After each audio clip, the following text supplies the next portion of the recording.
What's up, folks? So, just quickly going through some stuff. I've got a lot of potatoes and things that are starting to go bad, and that had me think of what you guys can do with stuff that you have in your own house that's starting to go bad without throwing it out and wasting it. So, if you happen to be planting gardens, if you have some, I don't know, paint gallon containers and you want to throw in some dirt and plant a bunch of these small potatoes or large potatoes and garlic and things like that. Like, these things are very easy to plant, propagate, and regrow. They're also fast.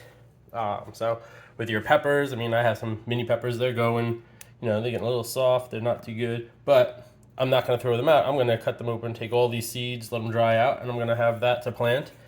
You got the little potatoes. They've been sitting in a little dark spot down under the cabinet for a while. They're starting to get their tubers. So you can go ahead and throw those in the ground, plant some of those, or put them in some pots if you're going to pot them. Definitely reusable. I mean, you might as well get it going. Like, they're halfway started for you with these little tubers on them. Plant them, go for it.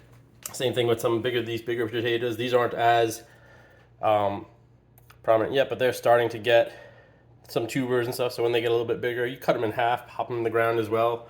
I mean, basically, self-sustain. Use your same stuff. And then garlic. These are relatively new, but I just wanted to show that when these garlic cloves start growing, they're a little bit of a vine or their tubers coming out of it too, and you start seeing color. You could take them apart, each one of them, and just kind of do your thing. Each one of these cloves should start to grow a little bit of a leaf and a vine coming up out of it, and when that happens, you plant them. You plant each one of these, and then by the time they're fully done, you're going to have one of these is going to come out as one full clove of this when all is done. These are very cold hardy. You can plant them in the winter. Sometimes you plant them right now. They'll sit in the ground all through the winter and then be ready for harvest by late summer.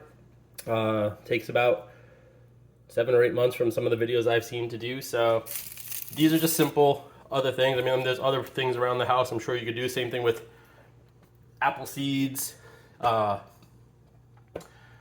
tomatoes. Take some tomatoes. You got some vines. If you grab some grapes and you buy some grapes from the store as well, if you have the vine on the grape and they're relatively still fresh, cut those, plant the vines, get them going. You can always get everything going. So there's no need to ever say, oh God, I'm going to throw all this stuff out. I mean, if you've got the means to plant some stuff, you got a garden outside, you have space to do your, buckets, planters, whatever, and you want to put them in there, go ahead, do it. I mean, it's free food. I mean, you're going to get back what you put back in. So that was just a quick little video just to let people know these are just 4 of the many things that are there. There's lettuce, celery, cut it at the bottom, put it back upside down, plant it again. It's going to grow new leaves, new shoots for you. Celery, I mean, and lettuce, they're very simple things to just grow right in your own house. You put them on a table, put them in put them in a bowl right on the table with some dirt in it, and they'll grow right there in front of you. Yeah, just don't let anything go to waste. Food is precious.